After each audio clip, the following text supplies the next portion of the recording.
ঝুট ঝামেলা পিছু ছাড়ছে না ট্রাম্পের। সবশেষ অভিযোগ, তার সাবেক নিরাপত্তা উপদেষ্টা ফ্লিনের বিরুদ্ধে চলা তদন্ত বন্ধে এফবিআইকে নির্দেশ দিয়েছিলেন তিনি।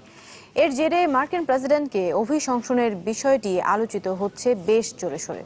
ডেমোক্রেটরা তো বটেই, অনেক রিপাবলিকানও যোগ দিয়েছেন এই দলে।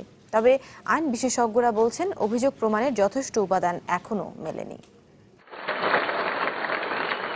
মার্কিন প্রেসিডেন্ট ডোনাল্ড ট্রাম্পের নিরাপত্তা উপদেষ্টা ছিলেন মাইকেল ফ্লিন।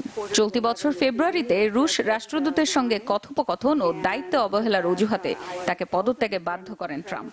এই প্রক্রিয়ার তদন্ত করছিল এফবিআই। এরই মধ্যে তদন্ত সংস্থার প্রধান জেমস কোমিকে বরখাস্ত করা হয়। এর পরপরই মার্কিন গণমাধ্যমে প্রকাশ করা একটি মেমোতে উল্লেখ করা হয়, প্রেসিডেন্ট ট্রাম্প মাইকেল ফ্লিনের রুশ সংযোগ তদন্ত বন্ধ করতে বলেছিলেন এফবিআই প্রধান জেমস কোমিকে। যদিও এই অভিযোগ অস্বীকার করে হোয়াইট হাউস।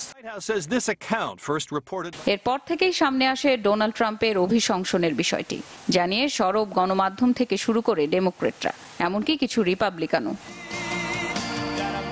বিচার প্রক্রিয়ায় বাধা দিয়ে ট্রাম্প অভিশংসিত হবার মতো অপরাধ করেছেন উল্লেখ করে প্রক্রিয়া শুরুর দাবি কংগ্রেসম্যান আল গ্রিনের। মার্কিন প্রেসিডেন্ট চলমান তদন্ত প্রক্রিয়ায় বাধা সৃষ্টি করছেন।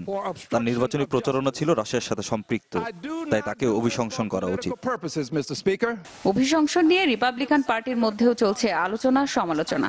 কারো কারো মতে অভিযোগ সত্য হলে অভিশংসন প্রক্রিয়া শুরু করা যেতে পারে।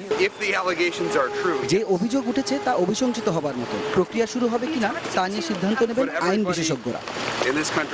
এছাড়া সাবেক 3 প্রেসিডেন্টের উপদেষ্টা ডেভিড গার্গেন মনে করেন ডোনাল্ড ট্রাম্প অভিশংসন প্রক্রিয়ার কাছাকাছি। বিচার প্রক্রিয়ায় বাধা দেওয়ার কারণে প্রেসিডেন্ট নিক্সনকে অভিশংসনের মাধ্যমে সরে যেতে হয়েছিল, আর ট্রাম্প নিজের ক্ষমতা ব্যবহার করে কোমিকে বরখাস্ত করেছেন। তবে আইন বিশেষজ্ঞরা বলছেন অভিযোগটি অস্পষ্ট, তাই এখনই এরকম কথা বলা অপরিপক্কতা। তাসকিন জাহান, চ্যানেল 24।